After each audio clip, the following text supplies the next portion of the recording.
പാളയം കണ്ണിമേറ market നവീകരണം ഏറ്റെടുത്ത company കരാർ ഉപേക്ഷിച്ചു പോയിട്ടും കോർപ്പറേഷൻ ഒഴിപ്പിക്കൽ നടപടി തുടരുന്നു എന്ന ആരോപണവുമായി വ്യാപാരികൾ. 2 മാസം മുൻപ് കരാർ കമ്പനി കരാർ ഉപേക്ഷിച്ചുപോയി.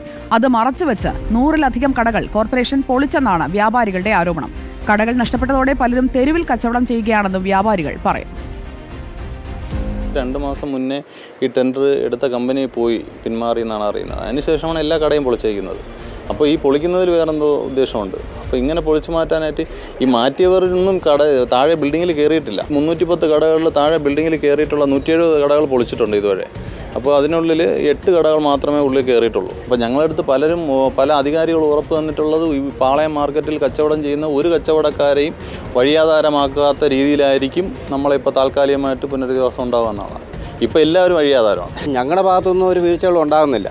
ഞങ്ങൾക്ക് വേണ്ട കാര്യങ്ങളൊന്നും നഗരസഭ തരുന്നുമില്ല. കോർപ്പറേഷൻ പാവപ്പെട്ട ഞങ്ങളെ ഇവിടെ നിന്ന് കുടിയൊഴിപ്പിച്ചുകൊണ്ട് ഇവിടെ ഇപ്പം നമുക്ക് ഇരിക്കാനായിട്ട് ഒരു കടയില്ല.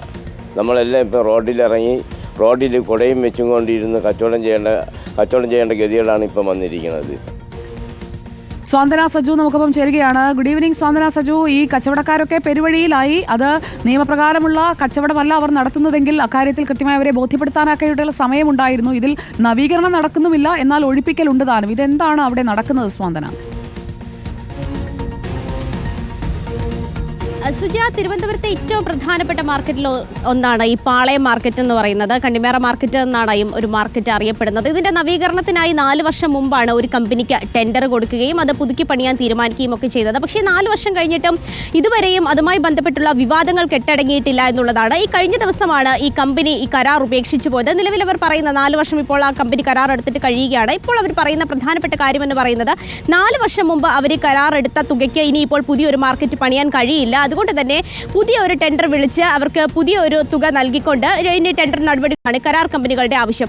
ഒരു 2 മാസം മുമ്പ് തന്നെ ഈ കരാർ കമ്പനി കരാർ ഉപേക്ഷിച്ച് പോയിട്ടുണ്ട് എന്നുള്ളതാണ് ഇവിടുത്തെ കച്ചവടക്കാർ പറയുന്ന പ്രധാനപ്പെട്ട ആരോപണം. അത് മാത്രവുമല്ല, ഈ കരാർ കമ്പനി കരാർ ഉപേക്ഷിച്ച് പോയതിനു ശേഷവും കോർപ്പറേഷൻ സ്വന്തം നടപടികളുമായി മുന്നോട്ടേക്ക് പോകുകയാണ്. അവർ ഈ കടകൾ ഒഴിപ്പിക്കാനുള്ള നീക്കം നടത്തുകയാണ് എന്നുള്ളതാണ്. നിലവിൽ ഇപ്പോൾ ഈ കരാർ കമ്പനി ഈ ഒരു ടെൻഡർ ഉപേക്ഷിച്ച് പോയതിനു ശേഷം തന്നെ ഏതാണ്ട് 170-ലധികം കടകൾ പൊളിച്ചു എന്നുള്ള വലിയൊരു ആരോപണമാണ് ഈ കച്ചവടക്കാരൊക്കെ തന്നെ പറയുന്നത്.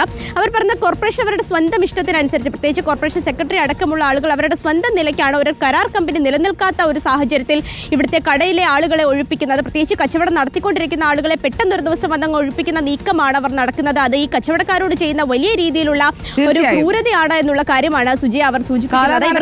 കച്ചവടം ചെയ്തുകൊണ്ടിരിക്കുന്ന ആളുകളാണ്, നമ്മളൊക്കെ പലപ്പോഴും കണ്ടിട്ടുള്ളതാണ്. അവരുടെ കയ്യിൽ നിന്നൊക്കെ സാധനങ്ങളൊക്കെ വാങ്ങിയിട്ടുമുണ്ട് നേരത്തെ. അപ്പോൾ അവിടെ ആ നിൽക്കുന്ന ചേട്ടനൊക്കെ കുറെ കാലമായി അവിടെ കച്ചവടം ചെയ്യുന്ന മനുഷ്യനാണ്. അപ്പോൾ അവരെയൊക്കെ നവീകരണം ഇല്ലെങ്കിൽ പിന്നെ എന്തിനാണ് ഒഴിപ്പിക്കുന്നത്? അവർ വീണ്ടും ആ പരിസര പ്രദേശത്ത് തന്നെ വന്നിരുന്ന് കച്ചവടം ചെയ്യും. അപ്പോൾ അവരെ അവിടെ നിന്ന് മാറ്റുകയാണ്, അല്ലെങ്കിൽ മറ്റൊരു സ്ഥലത്ത് കച്ചവടം നടത്താനുള്ള സൗകര്യം ഒരുക്കുകയാണെങ്കിൽ അതൊക്കെ ഒന്ന് കൃത്യമായിട്ട് നടപ്പാക്കുകയാണെങ്കിൽ നന്നായിരിക്കും. അവർ അറ്റ്ലീസ്റ്റ് അവരോടൊന്ന് പറയുകയെങ്കിലും ചെയ്യുക, നവീകരണം ഇല്ലെങ്കിലും എന്തുകൊണ്ട് പൊളിക്കുന്നുവെന്ന്. അതുണ്ടാകുന്നില്ല എന്നതാണ് അവരുടെ പരാതിയുടെ അടിസ്ഥാനം.